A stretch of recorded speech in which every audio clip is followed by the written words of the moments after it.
Salaried ఎంప్లాయీస్కి కానీ government ఎంప్లాయీస్కి కానీ ఎవరికైనా కూడా ఏదైనా ఒక చిన్న అవసరం వచ్చినప్పుడు ఇమీడియట్గా ప్రాసెస్ ఎక్కువ పట్టకుండా అయిపోయే లోను పర్సనల్ లోను. దీనికి 90% కస్టమర్స్ లోను పర్సనల్ లోన్ కింద అప్లై చేసుకుంటారు. అయితే ఈ లోన్ అప్లై చేసే ముందు చేసిన తర్వాత చెప్పే ఎలిజిబిలిటీలు అయితే ఈ మధ్యన బాగా డిఫరెన్స్ అయితే వస్తున్నాయి. ఎందుకు డిఫరెన్స్ వస్తున్నాయి, ఇక్కడ ఈ లోపల జరిగే మిస్టేక్స్ ఏంటి అనేది ఈ వీడియోలో క్లియర్గా చెప్తాను.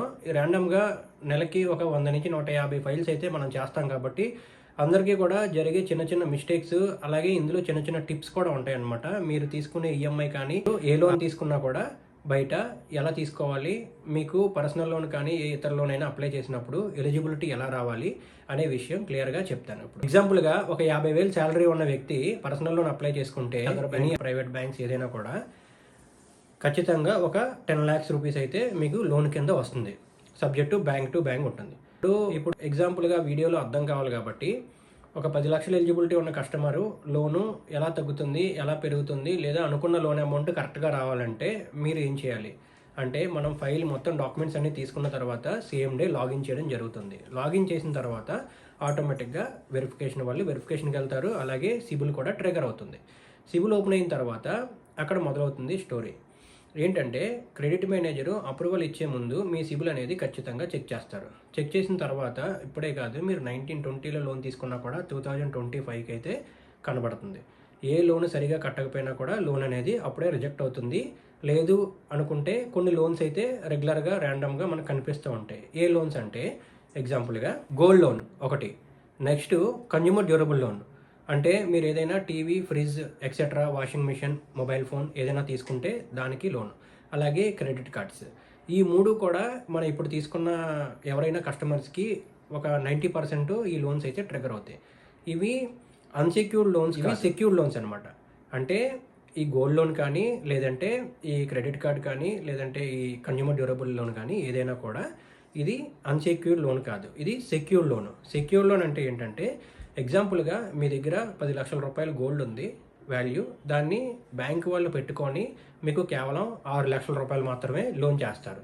ఎందుకంటే ఎగ్జాంపుల్గా మీరు ఎప్పుడైనా 1 year or 2 years కానీ ఇంట్రెస్ట్ కట్టకుండా వదిలేస్తే దాన్ని వాళ్ళు ఆప్షన్లో వేసేసి వాళ్ళకి కట్టవలసిన అమౌంట్ మొత్తం దాంట్లో తీసుకుంటారు.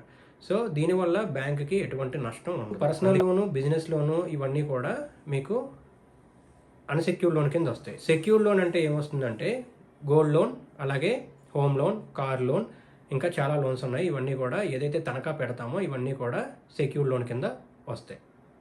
అయితే ఇప్పుడు మెయిన్ టాపిక్ వచ్చేసరికి లోన్ ఎలిజిబిలిటీ తగ్గకుండా కస్టమర్కి చేసే మిస్టేక్స్ ఏంటనేది చెప్తా అన్నా కదా. ఇప్పుడు ఫర్ ఎగ్జాంపుల్ గోల్డ్ లోన్ మీ పేరు మీదే పెట్టారు 10 లక్షల రూపాయలు, మీకు లోన్ ఎలిజిబిలిటీ 10 లక్షలు ఉంది, అలాగే శాలరీ 50,000 వస్తుంది. ఇప్పుడు బ్యాంక్ వాళ్ళు ఎలా చూస్తారంటే, 10 లక్షల రూపాయలు గోల్డ్ లోన్ పెట్టినందుకు 1% ఇంట్రెస్ట్ అనేది క్యాలిక్యులేట్ చేసుకుంటారు. అంటే 10 లక్షలు ఇంటూ 1% అంటే మీకు 10,000 రూపీస్ ఇంట్రెస్ట్ అనేది మీ 50,000 శాలరీలో నుంచి మైనస్ చేస్తారు. అలాగే మీరు కన్జ్యూమర్ డ్యూరబుల్ ఈ ఫోన్కి కానీ ఇంకా రిమైనింగ్ ఏదైనా లోన్స్ తీసుకున్నప్పుడు దానికి మీరు ఒక 3,000 to 4,000 లేదంటే 10,000 కూడా పే చేసేవాళ్ళు ఉంటారు. ఇది కూడా మైనస్ చేస్తారు. Next credit cards. క్రెడిట్ కార్డ్స్కి 5% అనేది ఛార్జ్ చేస్తారు. అంటే ఎగ్జాంపుల్గా మీరు ఒక 1 lakh కనుక వాడితే దీనికి 5% అంటే 1 lakh ఇంటూ 5% మీకు 5,000 అయితే లెస్ చేస్తారు. ఇలా మీ వచ్చే 50,000 శాలరీలో ఒక 20,000 సెక్యూర్డ్ లోన్స్ ఉంటే కనుక మీకు ఎలిజిబిలిటీ అనేది తగ్గిపోతుంది. మీరేం చేయాలంటే, మీ ఇంట్లో ఉన్న వైఫ్ లేదా మీ మదర్ కానీ ఫాదర్ కానీ ఎవరి పేరు మీద అయినా కూడా గోల్డ్ లోన్ ఇవ్వడానికి ఎటువంటి అబ్జెక్షన్ ఉండదు. అలాగే కన్జ్యూమర్ డ్యూరబుల్ లోన్స్ కూడా ఇవ్వడానికి ఎటువంటి అబ్జెక్షన్ ఉండదు. సో మీరేం చేస్తారంటే, ఇప్పుడు ఈ గోల్డ్ లోన్ తీసుకెళ్ళి మీ మదర్ పేరు మీద ఏ బ్యాంకులోనైనా పెడితే వాళ్ళు కాదని చెప్పరు. ఎందుకంటే దీనికి ఎటువంటి ఇన్కమ్ ప్రూఫ్స్ కూడా అవసరం లేదు. దిట్ ఈజ్ సెక్యూర్డ్ లోన్. సో మీరు ఏదైనా కన్జ్యూమర్ లోన్ తీసుకున్నా కూడా మీ వైఫ్ లేదా మీ మదర్, మీ ఫాదర్ పేరు మీద మీరు పెట్టుకుంటే, మీరు ఏదైనా పర్సనల్ లోన్ ఇలా ఎమర్జెన్సీగా అప్లై చేసుకునేటప్పుడు కేవలం ఇది శాలరీ ఉన్న వాళ్ళకి మాత్రమే ఇస్తారు. కాబట్టి ఈ 3 లోన్స్ కూడా మీకు అడ్డం రాకుండా మీరు ఫుల్ ఎలిజిబిలిటీ తీసుకోవడానికి ఉపయోగపడుతుంది. లేదా మీరు లోన్ తీసుకునే ఆప్షన్ ఉంది, ఇంకొక 1 week లేదా ఒక 1 month లోపు ఉందనుకుంటే కనుక మీరు ఈ లోన్స్ ఉన్నాయో లేదో మీ పేరు మీద చెక్ చేసుకొని ఇవన్నీ కూడా క్లోజ్ చేసి, లేదంటే గోల్డ్ లోను మీ మదర్ లేదా మీ వైఫ్ పేరు మీదకి ట్రాన్స్ఫర్ చేసి మీరు ఫ్రెష్గా లోన్ అప్లై చేసుకుంటే మీ లోన్ రిజెక్ట్ కాకుండా ఉంటుంది. అలాగే మీకు క్రెడిట్ మేనేజర్ చూసేటప్పుడు క్లియర్గా సిబిల్ రిపోర్ట్ కూడా క్లియర్గా ఉంటుంది. మీకు వెంటనే లోన్ వచ్చే అవకాశం ఉంటుంది.